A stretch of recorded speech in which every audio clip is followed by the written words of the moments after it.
La parole de Dieu nous dit, selon le livre du Cantique des Cantiques, le chapitre 6 du livre du Cantique des Cantiques, elle nous dit ceci: il y a 60 reines et 80 concubines, et des jeunes filles sans nombre. Unique est ma colombe, ma parfaite. Elle est l'unique de sa mère, la préférée de celle qui l'enfanta. Les jeunes femmes l'ont vue et glorifiée, reines et concubines l'ont célébrée. Qui est celle-ci qui surgit comme l'aurore, belle comme la lune, resplendissante comme le soleil, redoutable comme une armée rangée en bataille? Au jardin des noyers, je suis descendu pour voir les jeunes pousses de la vallée, pour voir si la vigne bourgeonne, si les grenadiers fleurissent. Je ne connaissais pas mon cœur. Il a fait de moi les chariots d'Ami Nadib. Reviens, Soulamite, reviens, reviens que nous te regardions. Ah, vous la regardez, la Soulamite, comme une danse en deux cœurs. Que tes pieds sont beaux dans tes sandales, fille de prince. La courbe de tes flancs est comme un collier, œuvre des mains d'un artiste. Ton giron une coupe arrondie, que les vins n'y manquent pas. Ton ventre un monceau de froment, de lit environné. Tes deux seins ressemblent à deux fans, jumeaux d'une gazelle. Ton cou une tour d'ivoire, tes yeux les piscines de Heshbon, près de la porte de Bat-Rabim. Ton nez la tour du Liban, sentinelle tournée vers Damas. Ton chef se dresse semblable au Carmel, et les nattes de ta tête sont comme la pourpre. Un roi est pris dans ses ruissellements. Que tu es belle, que tu es charmante, ô amour, ô délice, que ton élan, dans ton élan tu ressembles au palmier, tes seins en sont les grappes. J'ai dit, je monterai au palmier, j'en saisirai les régimes. Tes seins, qu'ils soient des grappes de raisin, le parfum de ton souffle, celui des pommes, ton discours un vin exquis. Il va droit à mon bien-aimé, comme il coule sur les lèvres de ceux qui m'ensommeillent. Je suis à mon bien-aimé, et vers moi se porte son désir. Viens, mon bien-aimé, allons au champ, nous passerons la nuit dans les villages. Dès le matin, nous irons au vignoble. Nous verrons si la vigne bourgeonne, si ses pampres fleurissent, si les grenadiers sont en fleurs. Alors je te ferai le don de mes amours. Les mandragores exhalent leur parfum. À nos portes sont tous les meilleurs fruits, les nouveaux comme les anciens.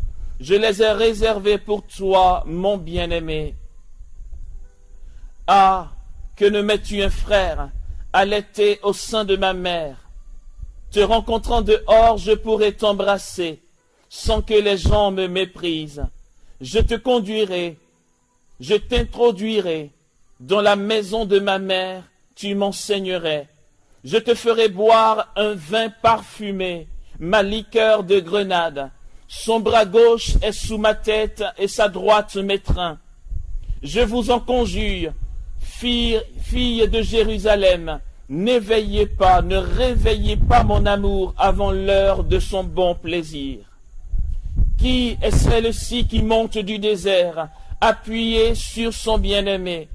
Sous le pommier, je t'ai réveillé, là même où ta mère t'a conçu, là où conçut celle qui t'a enfanté. Mets-moi et pose-moi comme un sceau sur ton cœur, comme un sceau sur ton bras, car l'amour est fort comme la mort, la jalousie inflexible comme le Sheol. Tes traits sont des traits de feu, ce sont des flammes d'Adonai. Les grandes eaux ne pourront éteindre l'amour, ni les fleuves le submerger. Qui offrirait toutes les richesses de sa maison pour acheter l'amour ne recueillerait que mépris. Qu'est-ce que nous avons à nous fatiguer, frères et sœurs? Qu'est-ce que nous avons à nous rendre malades à force d'angoisser et d'avoir peur? Comment pouvons-nous parvenir encore aujourd'hui à cet état où nous restons fébriles, comme si nous ne nous connaissions pas? En fait, nous ne nous connaissons pas. C'est pourquoi nous avons peur et que nous sommes fébriles. Il y a un événement qui s'est produit dans le monde. Cet événement, ça a été la chute de nos premiers parents. Et cela est passé par une femme. Un autre événement s'est produit. C'est que la femme, par la décision divine, par la volonté de Dieu, est devenue cause de notre salut. En elle, le péché est entré dans le monde, mais aussi en elle, la grâce est entrée dans le monde. Et saint Paul peut le dire, si par la faute d'un seul, la multitude s'en est trouvée égarée, par l'obéissance d'un seul, la multitude s'en trouve restaurée et sauvée. Le Seigneur l'a décidé face à la ruse du démon. Dieu l'a décidé. Il a décidé que cette belle créature, qu'est la femme, ne resterait pas dans un souvenir, un mauvais souvenir de l'humanité. C'est le chef-d'œuvre de ses mains que le démon a voulu détruire. Mais le Seigneur aussitôt a donné la promesse du relèvement. Il a vu Marie et Jésus, lui à son tour, pourra dire aux Juifs, avant qu'Abraham ne soit, je suis. Il dit, Abraham, votre père, a vu mon jour et il s'en est réjoui. Aussi, dès que le démon a essayé de détourner ce chef-d'œuvre de la création qu'est l'homme, mais pour le coup ici, je vais parler de la femme, Ève, la mère des vivants.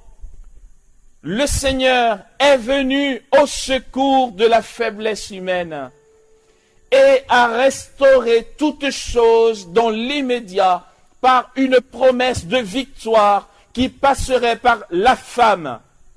Il dit, parce que tu as fait cela, je mettrai une hostilité, dit-il au serpent, entre toi et la femme, entre ton lignage et son lignage. Il t'écrasera la tête et toi tu l'atteindras au talon. En disant cela, dans son éternité, dans son omniprésence et puissance, le Seigneur voyait le chef-d'œuvre de ses mains, notre mère, la Vierge Marie. Depuis le livre de la Genèse, en donnant cette promesse que la femme écrasera la tête du serpent, il voyait la beauté de Marie, comme cela est décrit ici dans le livre du Cantique des Cantiques. Le Seigneur, dans son ingéniosité, a vu la beauté de Marie. Et nous avons attendu plusieurs siècles pour que cette belle dame, œuvre des mains de maître, voie le jour.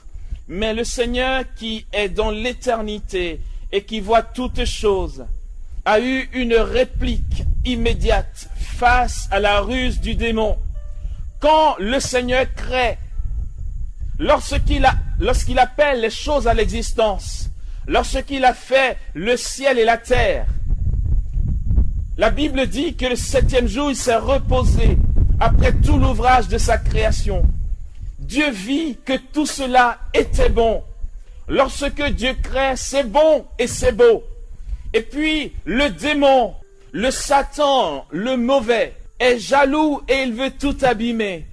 Mais dès qu'il pose une ruse pour gâcher l'œuvre de Dieu, il y a la réplique immédiate pour une merveille plus grande. Et le Seigneur rebondit sur sa ruse pour lui dire, parce que tu as fait cela, et tant pis pour toi, je mets une hostilité entre la femme et toi, entre son lignage et le tien. Et puis tu sais quoi? Elle va t'écraser la tête, son lignage va t'écraser la tête, et toi tu l'atteindras au talon. Le Seigneur, dans son éternité, lui pour qui 1000 ans est comme un jour, voyait dans cette promesse la beauté mariale. Il a voulu gâcher mon œuvre, et bien tant pis pour lui, il y aura une œuvre plus belle encore. Alléluia. Et j'ai commencé par dire, comment se fait-il que nous nous prenions tant la tête? Ne savons-nous pas? Je parle à mes grandes sœurs, à mes petites sœurs, à mes mamans ici. Ne savons-nous pas que le démon a peur des femmes? Mais ne savons-nous pas que c'est une décision divine de mettre une hostilité entre lui et vous, chères sœurs?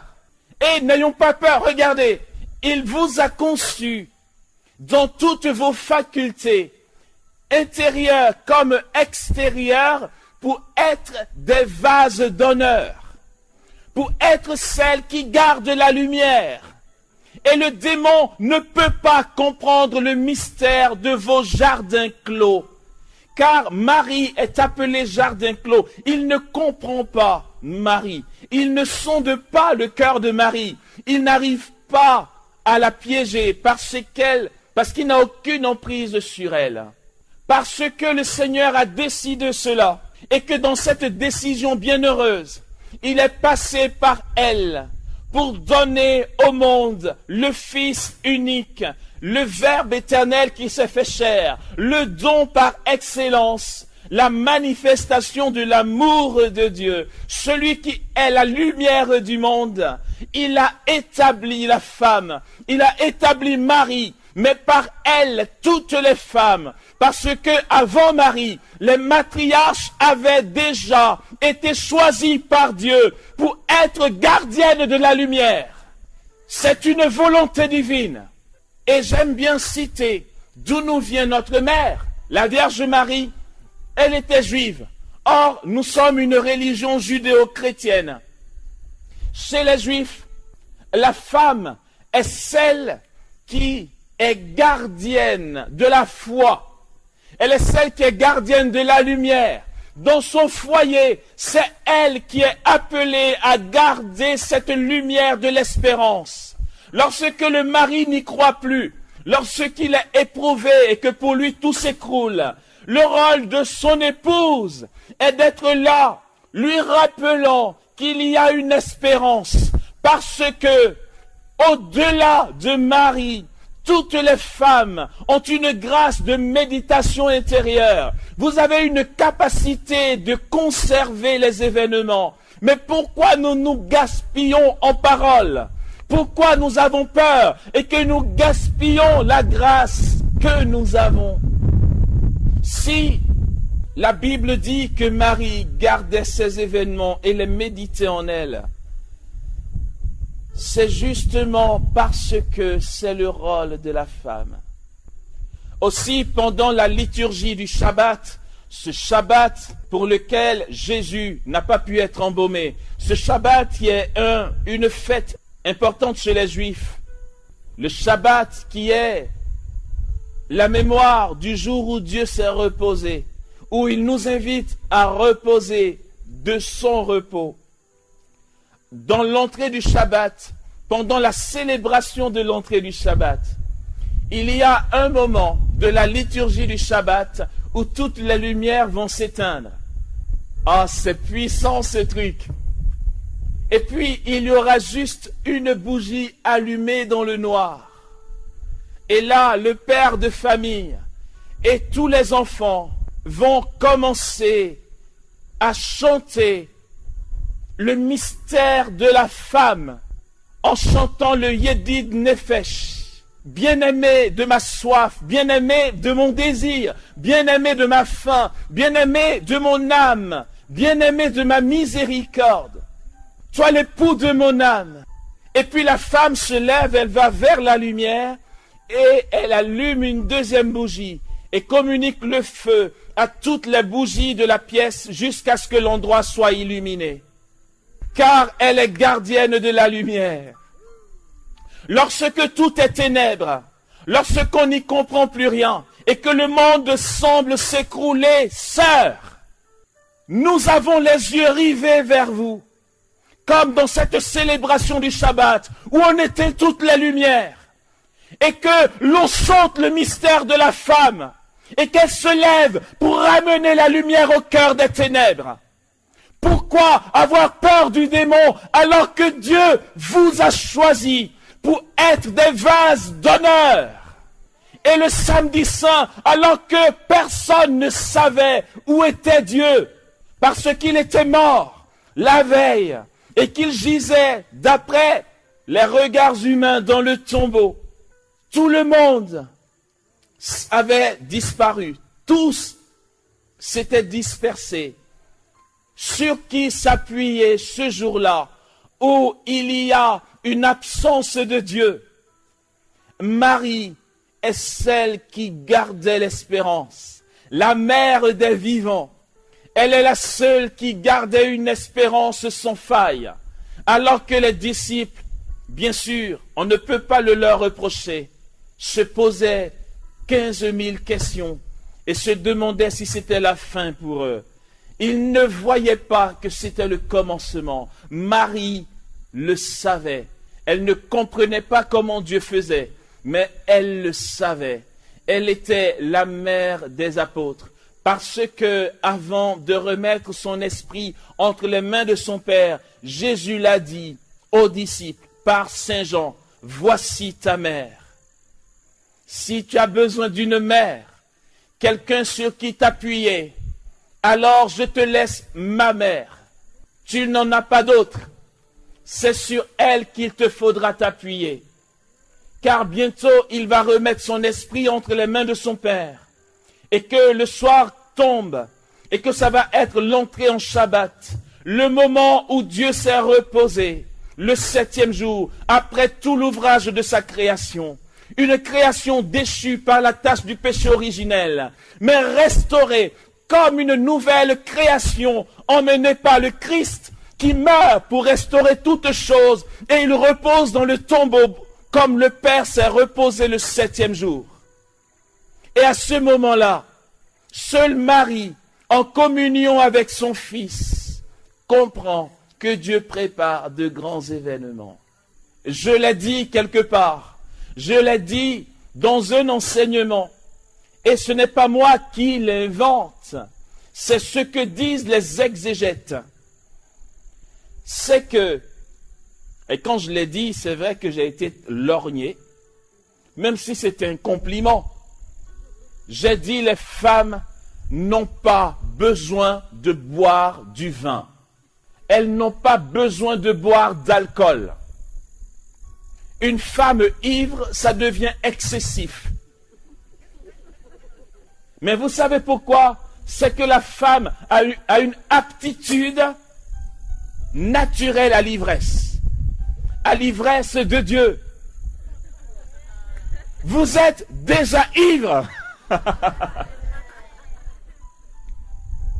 Ce n'est pas pour les femmes. D'ailleurs, la Bible est claire.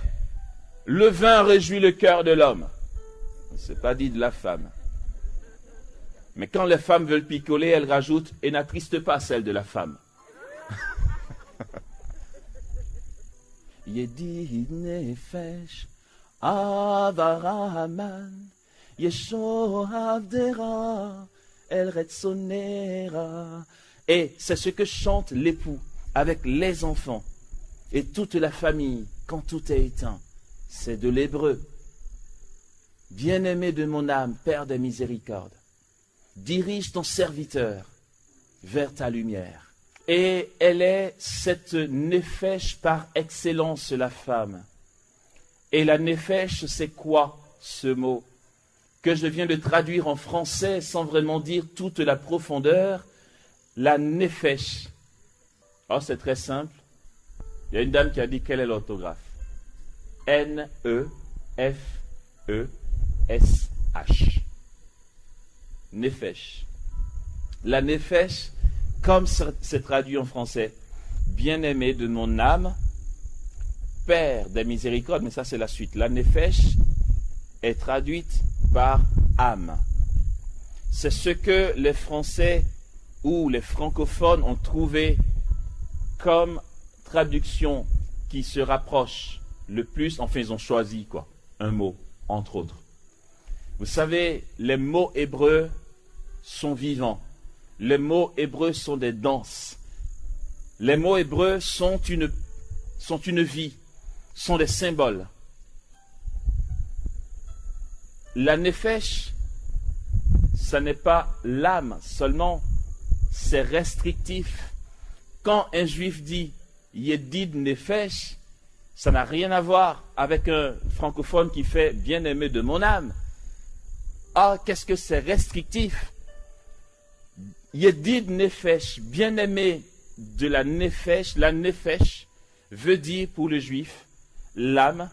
La nefesh veut dire l'esprit. La nefesh veut dire la soif. La nefesh veut dire la faim. La nefesh veut dire le désir sexuel. La nefesh veut dire le coup. Tout ça, ça veut dire la nefesh. Et tout ça, c'est quoi? Regardez, ici, je viens de citer tous les lieux de nos passions. D'où nous viennent nos querelles, nos convoitises, nos jalousies, nos envies de voler, nos envies de critiquer, de tuer, de vengeance. Ça vient de tout ce que je viens de citer. Bien-aimé de ma soif, de ma faim, de mon esprit, de mon âme. Je vais vous dire pourquoi ça veut dire le coup. Bien-aimé de mon désir sexuel. Le désir sexuel est une inclinaison naturelle. D'accord? Ça veut dire tout ça. En fait, j'aurais eu à traduire nefesh en français, j'aurais pas mis âme, moi. S'il fallait choisir un mot, j'aurais mis bien-aimé de mon esprit. Parce que l'esprit, comme disent les mystiques, c'est la fine pointe de l'âme. C'est le lieu de la soif de Dieu. Et la nefesh, c'est la soif, c'est la faim, mais de Dieu. C'est le désir brûlant et ardent de Dieu. Bien-aimé de ma soif, Père des miséricordes, conduis ton serviteur vers ta volonté, vers ta lumière. Et si Marie est préparée pour accueillir Dieu, elle en a été capable seulement parce qu'elle a été immaculée conception, non pas parce qu'elle est une femme différente de vous. Vous aurez été immaculisé, vous auriez été capable de porter Dieu. C'est simplement que parmi les femmes, elle a été choisie. Tu es bénie entre toutes les femmes. Parce qu'elle avait cette capacité. Comme nous disait un prêtre dernièrement en France, il nous disait qu'en récitant l'hymne acatiste, il se rend compte ce qui est dit de Marie. Ô toi qui portes celui que l'univers entier ne peut contenir. Marie porte en elle celui que l'univers entier ne peut contenir. La grandeur de sa capacité de Dieu et celui que l'univers ne peut contenir est posé entre nos mains par l'Eucharistie. Mais le Seigneur se manifeste en nous selon notre capacité d'accueil de Dieu. Ce même Dieu a été posé en Marie et son éclat n'a pas vacillé une seule seconde. Elle était capable de lui, donc il était pleinement glorieux en elle, capable de le recevoir. Je vais évoluer, frères et sœurs. Pourquoi avoir peur de l'ennemi? Nous avons peut-être raison d'avoir peur parce que nous ne savions pas ces choses. Vous êtes gardienne de la nefesh, le lieu des passions. Vous savez quoi? Voici comment ça marche. Le démon n'a aucune emprise sur nous. s'il veut nous intimider, ces intimidations vont peut-être avoir un poids s'il rencontre en nous une complicité de convoitise. Ce que l'on va appeler les portes ouvertes. Et la convoitise, quand elle n'est pas enlevée et combattue, elle va produire le péché. Et le péché va nous conduire à la mort. Voici comment ça marche. Si nous ne laissons aucune place à la convoitise en nous, le démon n'a aucun pouvoir en nous. Or, c'est vrai, je parle ici de la destruction des œuvres des ténèbres, mais je parle à des femmes de victoire. Alléluia. Si nous comprenons ceci, que la femme, dans toute sa constitution, a été disposée par Dieu pour être vainqueur de la dépravation de notre nefesh, maintenant vous savez ce que c'est, toutes les passions en nous. Si la femme utilise et se sert de la force initiale que Dieu a posée en elle pour savoir orienter sa fin de Dieu, alors elle se rendra compte combien elle est puissante pour écraser la tête du Satan. Or, la nefesh qui veut dire tout ça, veut dire aussi le lieu donc de la soif de Dieu. Ce lieu de la soif de Dieu qui est mal orienté et qui fait que la nefesh devient perverse. Ça donne quoi? Les péchés que nous connaissons capitaux. Ça donne la gourmandise, puisque la nefesh veut dire la faim. Ça veut dire l'alcoolisme, l'ivrognerie, le désir de la soif du pouvoir, puisque ça veut dire la soif. Ça veut dire la prostitution, puisque ça veut dire le désir sexuel. Ça veut dire le refus de Dieu, parce que notre esprit serait embué par nos choix, et donc nous refuserions Dieu. Et nous partons à notre perte, parce que nous écoutons en nous toutes ces passions charnelles. On entend souvent dire, si tu ne te convertis pas radicalement, si tu ne vis pas l'évangile, tu vas mourir dans ton péché, ou encore tu auras des portes ouvertes et le démon pourra se jouer de toi. Ce n'est pas faux. C'est bien dit, mais c'est un raccourci. Ici, j'essaie juste de montrer d'où ça vient ces trucs-là. Il y a le père Timothy Radcliffe, qui a été supérieur général des Dominicains. Il a écrit beaucoup de bouquins, c'est un incontournable au niveau de la théologie. Il était passé à Rennes, là où j'étais au séminaire, pour une session, il est anglais, pour une session dans un amphithéâtre. L'amphithéâtre était plein, et puis dans ses propos, il a dit un truc qui m'a posé question. Il a dit, le seul moyen pour toi qui dit, je suis poussé irrésistiblement vers les passions charnelles, vers les choses d'ici-bas, et j'ai un péché qu'on va appeler à tort péché mignon, que je n'arrive pas à lâcher. Si par exemple ton péché mignon c'est le vol ou la kleptomanie, donc le vol, c'est quoi la solution? Timothy Radcliffe a donné cette réponse. Tu as des envies, tu sais que c'est pas bien, mais tu n'arrives pas à les arrêter.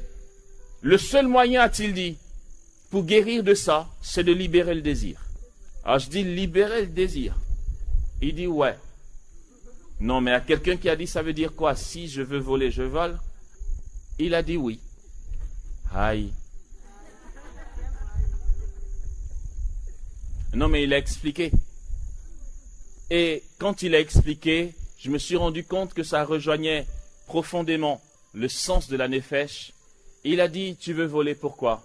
Tu veux te prostituer, pourquoi? Tu veux te venger, pourquoi? Tu as besoin de manger beaucoup pour tomber dans la gourmandise, pourquoi? Pourquoi tu veux te bourrer la gueule? Parce que tu as faim de Dieu. Le seul moyen d'arrêter toute cette déviation, c'est de libérer le désir. C'est-à-dire, libère ta soif de Dieu. Et puis deviens un fou de Dieu. C'est le seul moyen pour toi de sortir de tout ça. Si tu es comblé de Dieu, puisque c'est le même lieu qui est la Nefesh, si tu es comblé de Dieu, tout ça s'arrête. Je connais quelqu'un en France, un balèze, mais je peux le nommer puisqu'il est dit ouvertement, Ephraim, le fondateur de la communauté catholique des béatitudes. Il nous a dit lors d'une session, mais vous n'avez pas remarqué, pour vous qui faites oraison et adoration, que lorsque nous sommes saisis de la présence de Dieu, on n'a aucun désir sexuel? Alors moi, je n'ai pas vraiment confirmé parce que je ne suis pas marié, alors je ne sais pas. Mais les époux, lui, c'est un père de famille. Il est marié.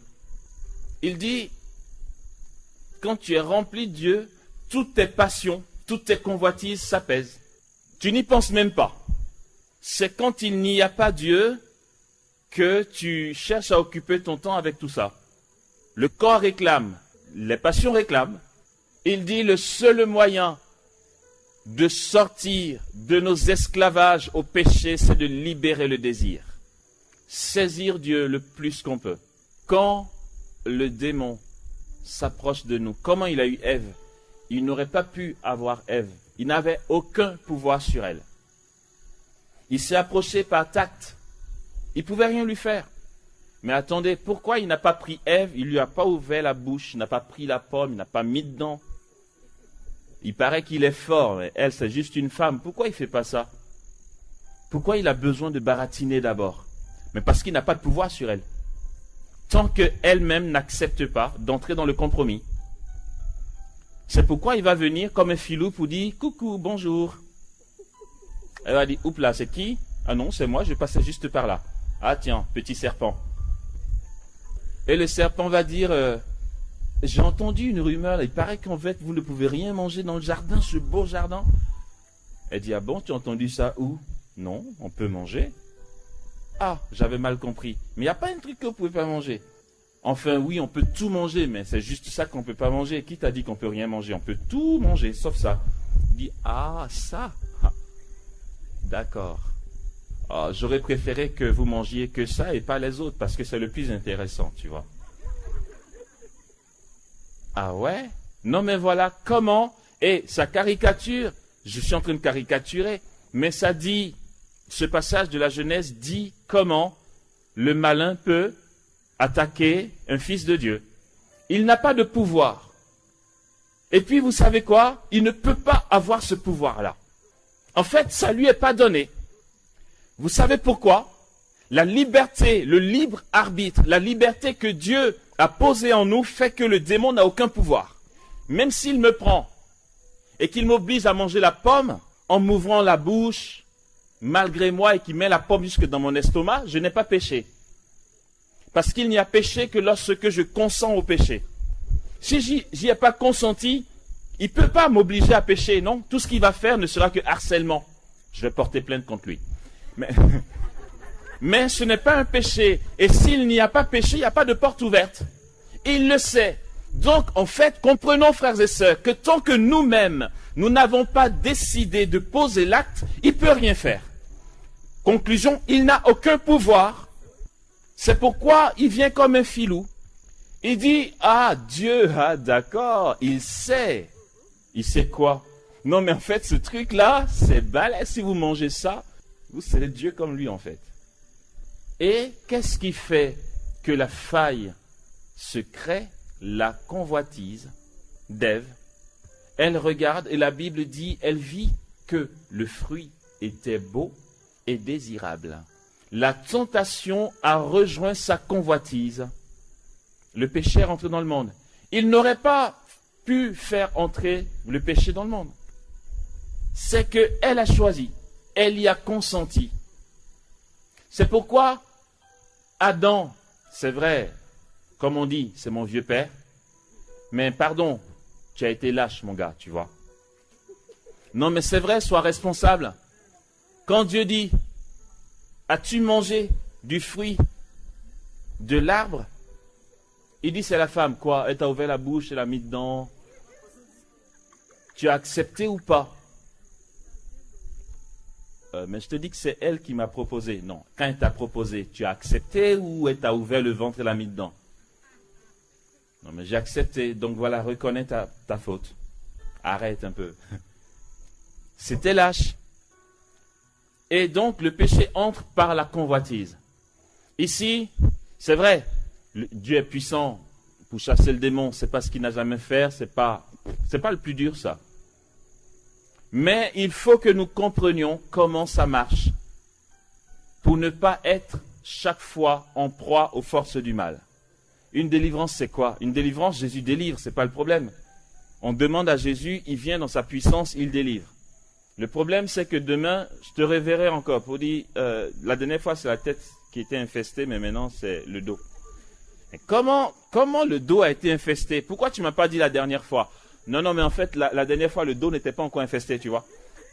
Ah, donc quand la tête est finie, tu as été prendre une infestation quelque part.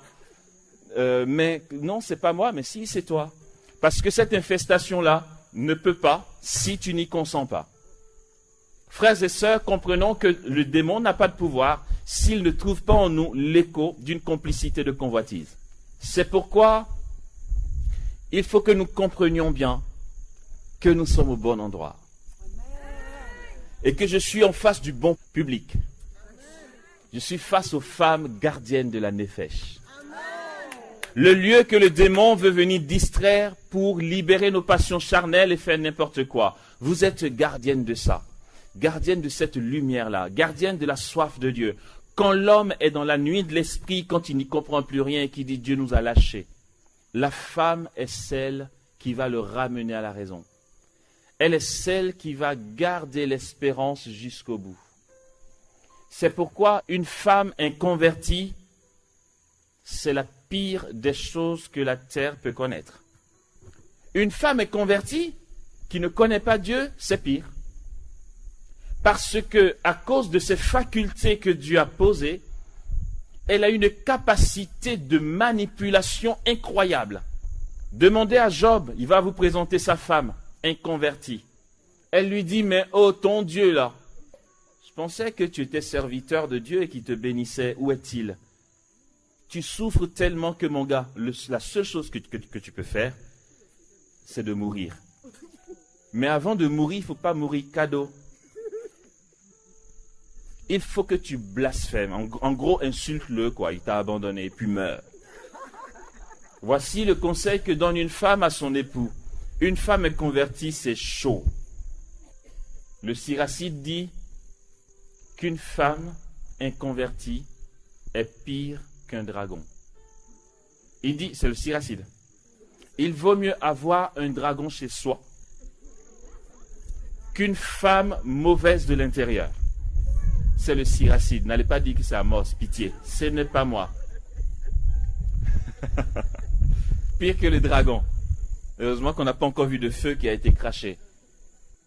Mais c'est ce que le démon a voulu faire dès l'origine, avec Ève. Heureusement que le Seigneur a répliqué tout de suite et qu'il a donné une promesse de guérison par Marie, notre mère. Je vais avancer un peu. Ok, nos passions nous ouvrent des portes si nous les orientons mal. Et je le redis une dernière fois avant d'avancer. Si le démon ne trouve pas en nous de complicité, de convoitise, il ne peut rien sur nos vies. Maintenant, nous savons. C'est pourquoi dès que tu te rends compte que tu as eu une chute ou un faux pas, cours vite au sacrement de réconciliation. Le sacrement de réconciliation, ce n'est pas pour que Dieu nous pardonne. Quelqu'un dit, ah, on ne va pas à la confession pour que Dieu nous pardonne. Vous ne saviez pas ça? Ah ben heureusement que c'est pas ça. Non mais heureusement que je ne vais pas pour que Dieu me pardonne. Franchement, je serais allé chercher un autre Dieu. Si le Dieu de miséricorde attend que j'aille me confesser pour qu'il me pardonne, c'est chaud. Dieu me pardonne déjà. En fait, avant même que je pose l'acte, il m'a pardonné. C'est pas le problème. Qu'est-ce que vous croyez? Il se dit, tiens, Amos a fait une bêtise. Ah d'accord, j'attends. Ben, je vais bien voir s'il aura le courage de venir se confesser, parce que sinon cette fois-ci, c'est même pas la peine qu'il compte sur ma miséricorde. Ça ne marche pas comme ça. Dieu m'a déjà pardonné. Donc à quoi ça sert le sacrement de réconciliation? Si c'est pour être pardonné, n'y allez pas. Parce qu'il vous a déjà pardonné. Le sacrement de réconciliation nous guérit des conséquences de nos péchés. Le Seigneur vient restaurer les dégâts du péché lorsque nous partons au sacrement de réconciliation. Nous y allons pour une effusion de grâce. Et je le répète, si nous voyons que nous avons eu une chute, un faux pas, ne laissons pas trop d'écart entre la faute et la confession. Pour que Dieu répare au plus vite. Plus tu attendras, et plus la porte restera ouverte. Vas-y, laisse ta porte ouverte pendant une semaine, nuit et jour, tu vas voir. On va te cambrioler. Mais si tu ouvres la porte que tu refermes tout de suite, le voleur n'a pas le temps d'arriver. Il y a des personnes, ils vont se dire, ouais, c'est bon, ça va, j'ai eu une chute, il y a juste 6 mois. Je n'ai pas encore eu le temps de me confesser, mais bon, Dieu est miséricorde. Je peux avancer. Mais oui, il est miséricorde.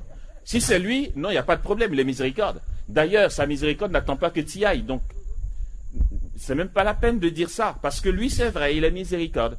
Pourtant, tu t'es ouvert des portes. Il va falloir que le sacrement corrige tout ça. Mais ça fait quoi, 6 mois que ta porte est ouverte? Aïe, aïe, aïe.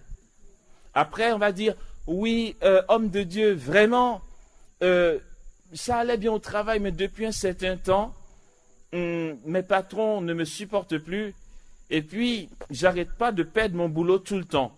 C'est vrai, on peut y déceler une infestation, quelque chose à briser, un envoûtement, je ne sais pas quoi.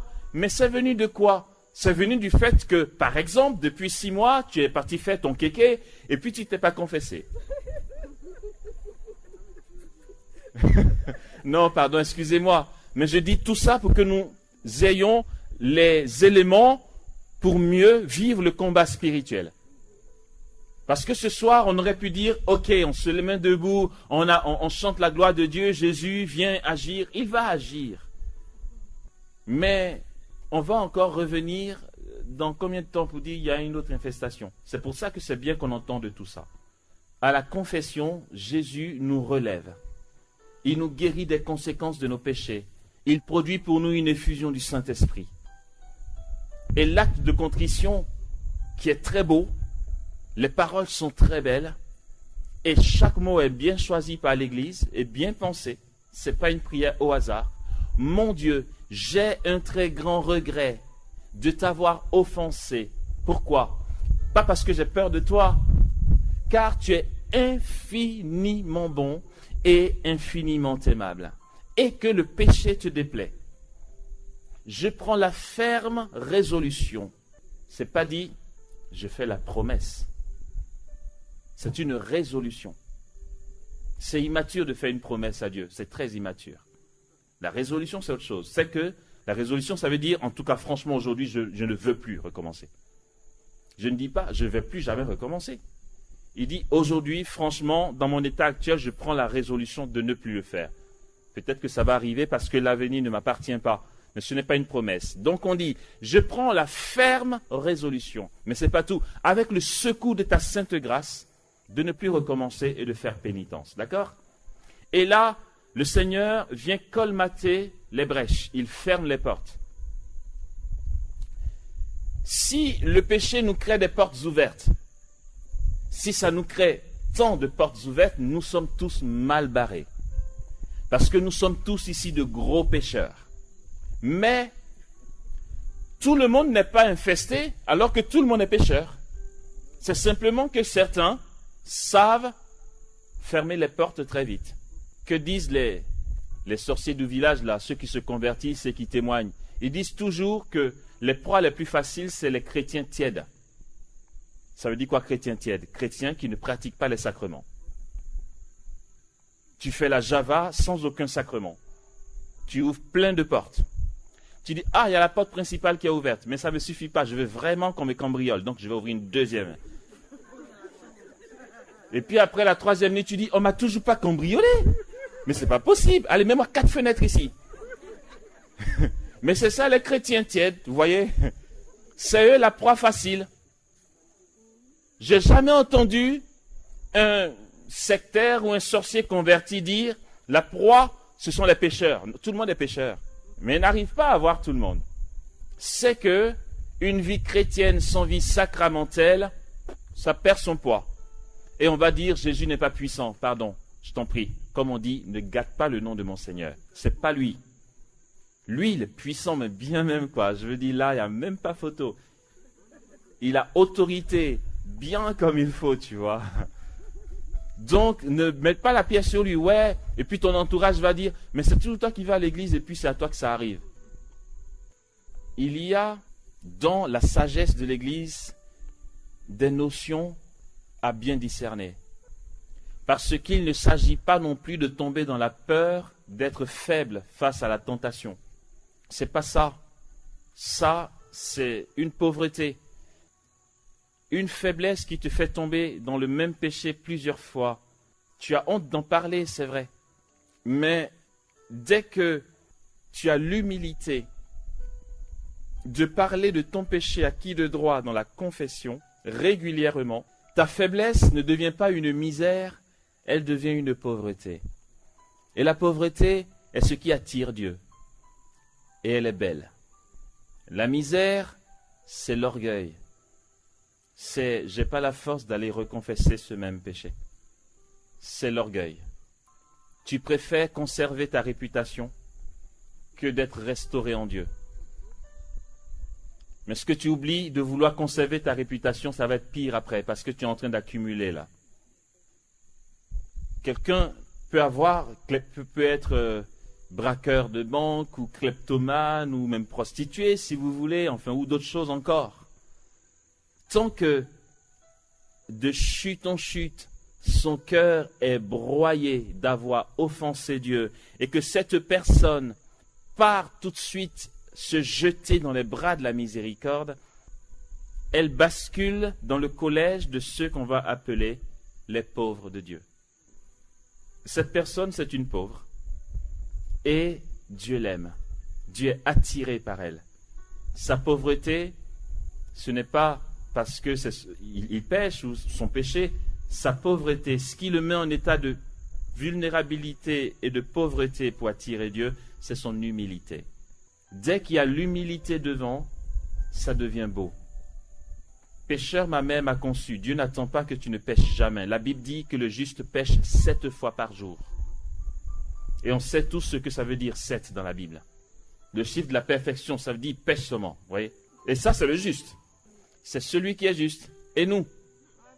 Donc toi, tu n'es pas juste. Ah, donc toi, tu es pécheresse plus. Mais quoi? Vous savez pourquoi le juste tombe 7 fois par jour? Vous savez pas? Et je précise, 7 ça veut dire plein de fois. Vous savez pas pourquoi? En fait, il n'y a que le juste qui chute 7 fois par jour. Enfin non, j'ai dit ça, j'ai mal dit. En fait, il n'y a que le juste qui chute beaucoup de fois par jour. Plusieurs fois. L'insensé chute une fois par jour. Oh, je suis en train de vous embrouiller. Mais pourtant, c'est tellement simple à comprendre. Si tu es tombé 2 fois, c'est que la première fois, tu t'es relevé. Il ne peut pas avoir une 3e chute si la 2e fois, tu ne t'es pas relevé. L'insensé tombe une fois. Lui, il est par terre. Quand ta bouteille menace de tomber, faut l'allonger. Ça risque plus de tomber, tu vois. L'insensé pêche une fois, il ne se relève pas. Donc, il risque pas de tomber une 2e fois. Le juste chute plusieurs fois par jour. Parce qu'il se relève chaque fois. Ça, c'est le juste. Une parole qui est très belle, et là, ça dit la sagesse de l'Église. Quand j'ai découvert ça, je dis, mais en fait, mais c'est ça, mais c'est vrai, quoi. Vous avez entendu parler du péché contre l'esprit? Vous n'avez jamais entendu l'expression, le péché contre l'esprit? Vous savez ce que c'est ou pas? Le péché contre l'esprit, c'est se fermer à la miséricorde de Dieu. D'accord? C'est dire, Seigneur, je n'ai pas besoin de toi. Jésus dit, Tous les péchés des hommes peuvent être pardonnés. Mais le péché contre l'esprit ne peut pas être pardonné.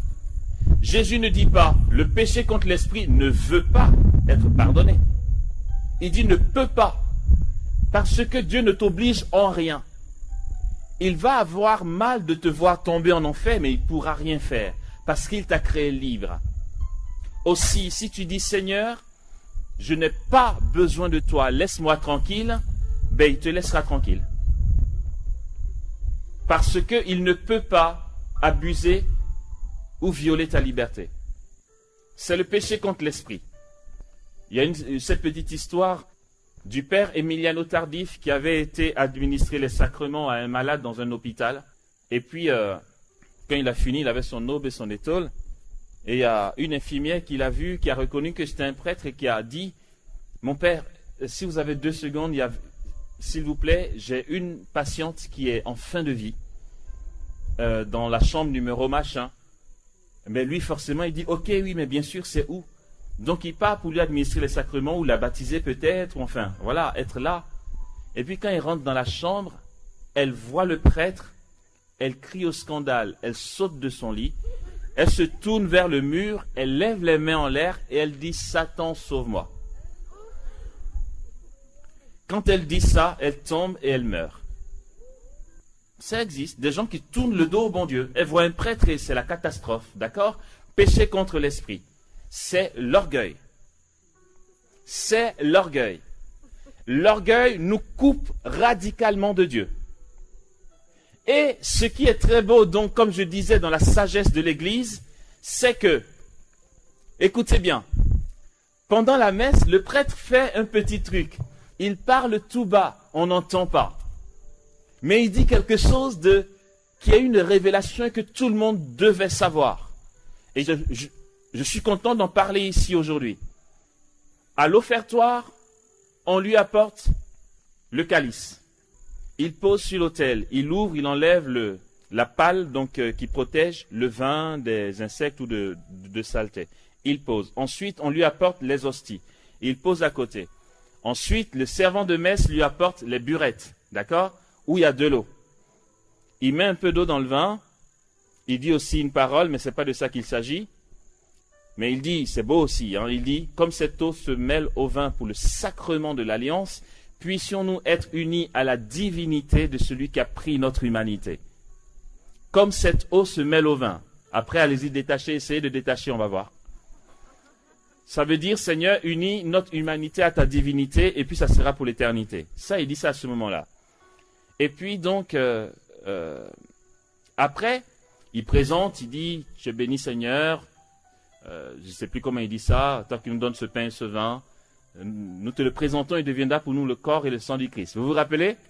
D'accord, je viens au moment, non, c'est trop beau ce truc. Et quand il finit ça, il pose, il va se prosterner, il va dire, humbles et pauvres, accueille-nous, que notre sacrifice en ce jour trouve grâce à tes yeux.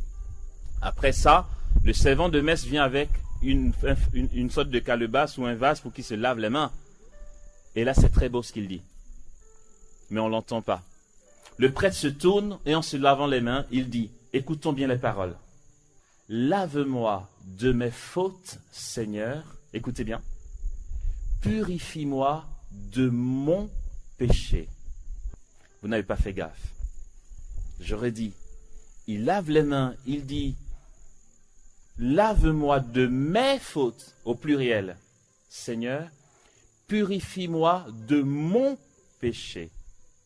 Il y a une partie au pluriel où il parle de faute, l'autre partie où il parle de péché, mais au singulier. Et il y a un prêtre en France, quand on dit la messe avec lui, j'aime bien, lui il dit ça haut et fort. Et puis il rajoute une dernière parole qui est propre à lui, et moi ça me séduit trop. Il dit, lave-moi de mes fautes Seigneur, purifie-moi de mon péché, donne-moi un cœur de pauvre. Oh, je suis en extase avec ça. Je dis, ce mec, non, c'est un saint. C'est quoi les fautes? En fait, quand il dit lave-moi de mes fautes, il parle de ce que nous connaissons comme péché au quotidien. Jalousie, convoitise, désir de vengeance, bagarre, tous les péchés qu'on connaît. Vous savez, c'est de ça qu'il parle. Lave-moi de mes fautes. Et ailleurs, il dit, purifie-moi de mon péché. Parce que tout ce qu'il va appeler faute n'est rien sans qu'on est humble. Le péché par excellence, c'est l'orgueil. Quand l'orgueil est en plus de tout ça, c'est ce qui donne le péché contre l'esprit. C'est le péché par excellence, l'orgueil. On est tous pécheurs. Ne pensons pas qu'on va arriver à un état où on ne pêche plus. Mais tout dépend de comment nous prenons les moyens pour y arriver. Lave-moi de mes fautes, Seigneur. Purifie-moi de mon péché. Seigneur, purifie-moi de l'orgueil. Quand tu sais livrer ton ego à Dieu et que tu acceptes l'humiliation pour un peu d'humilité, tu n'es pas un misérable pécheur. Tu es un pauvre pécheur. Sainte Marie, Mère de Dieu, prie pour nous, pauvres pécheurs. D'ailleurs, le païen ne pêche pas. Ben oui, on pêche contre Dieu seul. Lui, il dit, il ne croit pas en Dieu. Il fait plein de bêtises.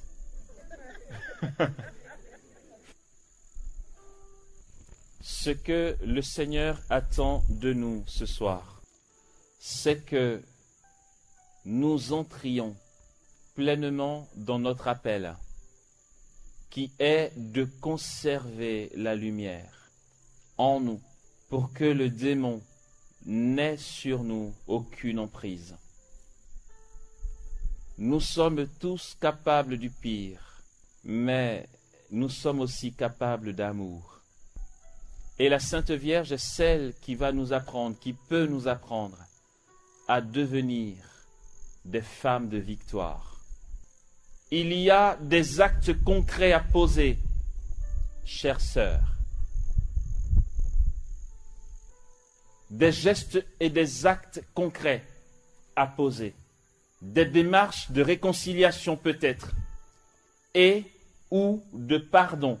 Nous n'avons pas deux natures, nous n'avons qu'une seule nature.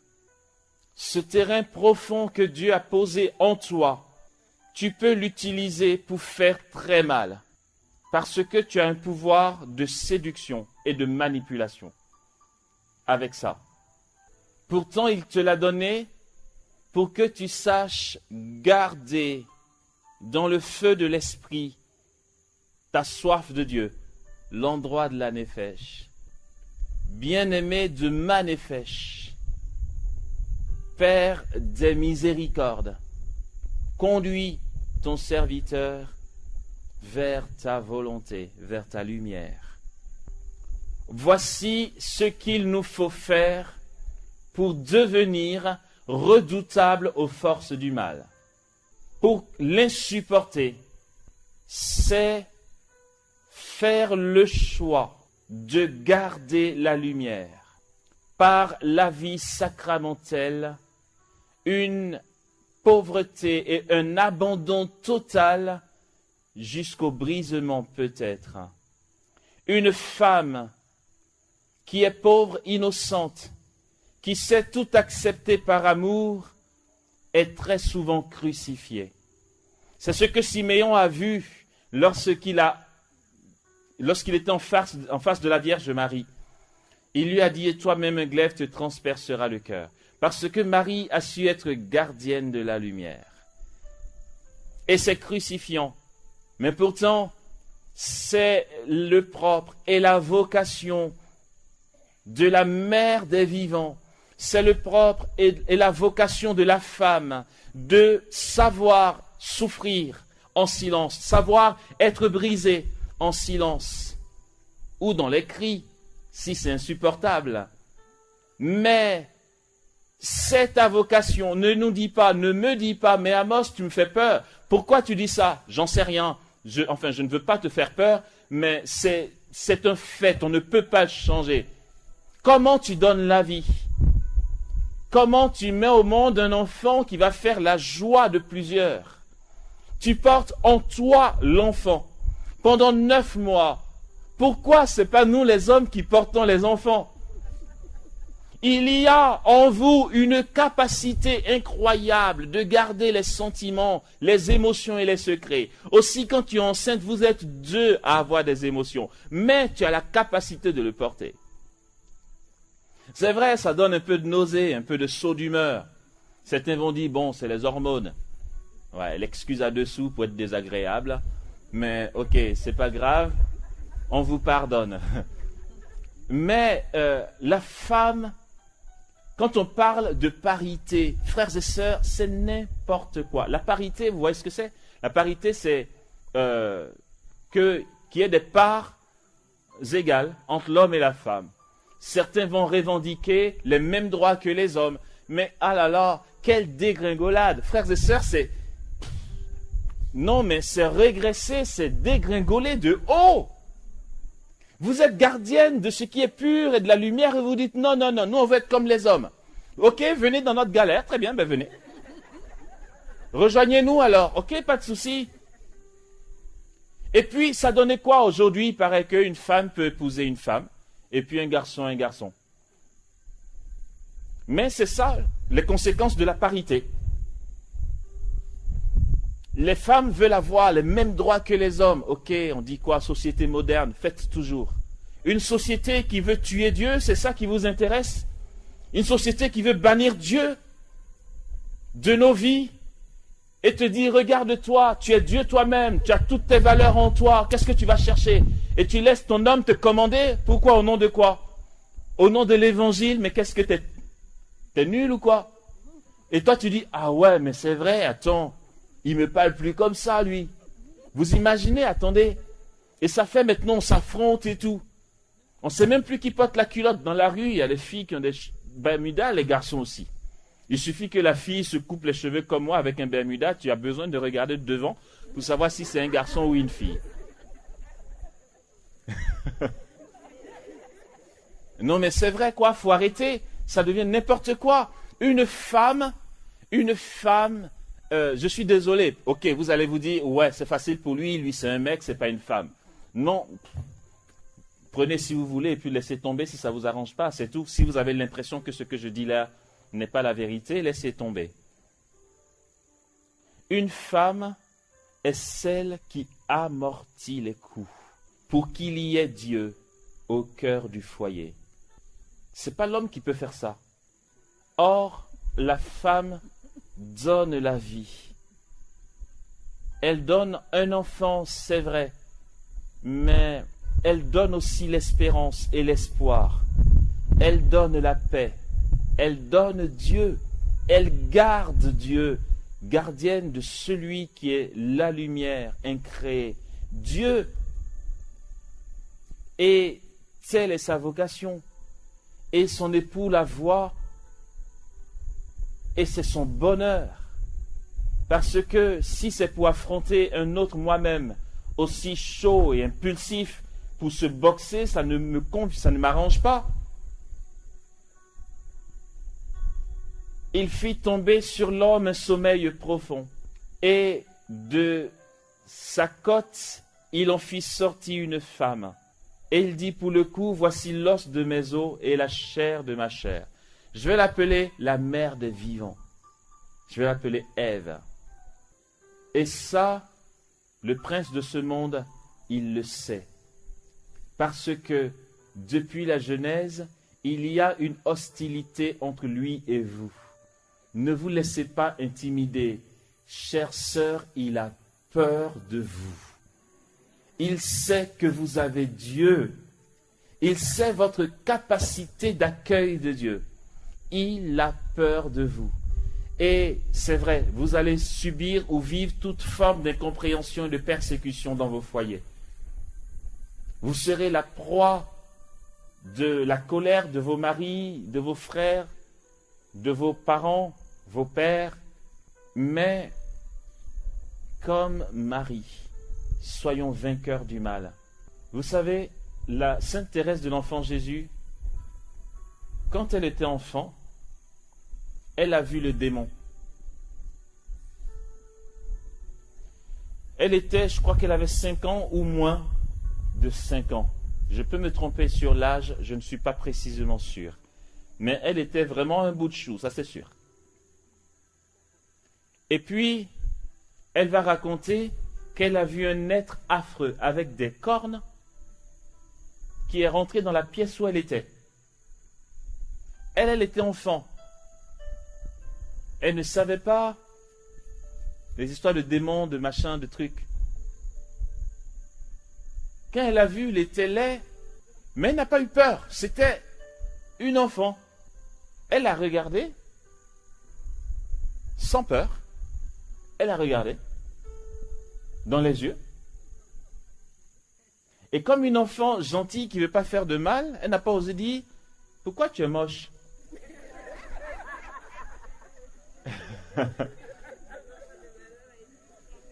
Elle n'a pas voulu blesser cette créature moche. Elle a juste regardé. Et puis, elle lui a fait un sourire innocent. Et puis, le démon n'a pas supporté, il a disparu immédiatement. Le regard innocent et le sourire, il n'a pas pu supporter ça. Je finis sur ceci. Si nous avons compris ces choses, nous pouvons aujourd'hui lever une armée terrible. Nous l'avons entendu. Qui est celle-ci qui s'avance comme l'aurore? Elle est belle comme la lune. Elle est éclatante comme le soleil. Elle est terrible comme une armée rangée en bataille. Parce qu'elle a Dieu en elle. Elle a la lumière en elle. Elle est resplendissante. Mettons toutes les offensives parce que notre prière a une portée incroyable. Non pas à cause des mots que nous allons choisir, mais parce que dans votre constitution féminine, spirituellement, le Seigneur vous a constitué pour être un océan de méditation, de souffrance aussi. C'est ce qui vous rend vulnérable et fragile. Plus on aime et plus l'on est vulnérable. Quand on se barricade, on n'aime plus. Celui qui aime vraiment est vulnérable. L'amour rend vulnérable et expose. Tu ne peux pas vouloir aimer et te protéger. Parce que Dieu nous aime, il est mort en croix. Il n'a pas voulu se protéger. Parce que la Bible dit, ayant aimé les siens qui étaient dans le monde, il les aima jusqu'au bout. On ne se protège pas de l'amour. N'écoutez pas les garçons qui se croient machos, qui veulent faire la grosse tête, se rendre forts, mais c'est n'importe quoi, qui n'osent pas dire leurs sentiments à leurs femmes parce qu'on va dire c'est une faiblesse. Ils n'aiment pas. Ils prennent des filles qu'ils ont pourtant aimées chez eux, mais pour plaire à leurs copains du quartier, ils vont tout faire pour la brimer, pour montrer que c'est eux qui commandent. Peut-être qu'il a un souci, il n'ose pas s'ouvrir à sa femme parce que si tu lui dis trop tes sentiments, elle va commencer à te manquer de respect. Si tu aimes, tu prends le risque qu'on te manque de respect. Sauf si tu as 15 000 femmes. Si 15 000 femmes ne te respectent pas, tu es mal barré. C'est pour ça qu'on a une épouse, une seule. Elle est la seule à voir ta vulnérabilité, elle est celle à qui tu te donnes, dans l'amour. Si nous faisons le choix d'aimer, nous serons vulnérables. Et s'il y a ici certaines qui commençaient à dire « j'en peux plus », je ne lui dis plus rien, je ne partage plus rien avec lui, je ne me donne plus à lui, parce que il me blesse trop, je vous dis « ne faites pas ça ». Vous allez devenir des monstres, vous allez vous détruire. Il faut aimer jusqu'à la fin, à la suite du Christ. Aimer jusqu'au bout. Nous qui aimons faire des neuvaines à Sainte Rita, que croyons-nous qu'elle ait fait? Elle a aimé jusqu'à la fin. Elle soignait son mari qui revenait, oui, drogué, inconverti, ivrogne. Il venait blessé. Elle le soignait. Pendant qu'elle le soignait, elle recevait des coups. Et elle continuait de le soigner. Elle a vécu de très longues années comme ça. Ouais, aujourd'hui, ça nous plaît de dire Sainte Rita, sainte patronne des causes désespérées, prie pour nous. Tu as besoin d'elle. Par sa prière, tu peux avoir un peu de réconfort? Ben oui, c'est ce que tes frères et sœurs attendent de toi aussi. Et si nous ne comprenons pas ce que je dis là, nous serons toujours en proie à l'ennemi. Il se joue de nos ressentiments, de nos états d'âme, de nos peurs, de nos colères. Et puis, on finit par tomber dans quoi? Écoute, ma chérie, vraiment, si tu connais un gars qui est fort, emmène-moi là-bas. S'il a une petite poudre pour que je mette dans l'assiette du monsieur là, pour qu'il commence à me respecter, au moins mon foyer sera bien. Et là, complicité, de convoitise, de mensonges, avec le démon, portes ouvertes, et on a besoin après de délivrance. Il faut que Satan n'ait aucun pouvoir sur vous. Je vous en prie, le jour où je vais galérer avec Satan, que vous soyez là pour m'accueillir quand même. Parce que vous avez un pouvoir donné par Dieu. La toute première réplique que Dieu ait donnée, la toute première, après la chute, il met une hostilité entre le démon et vous. Il ne peut pas vous atteindre. Vous lui écrasez la tête. Votre vulnérabilité qui est donnée par l'amour est une âme redoutable contre les forces du mal. Il ne peut pas s'approcher de vous.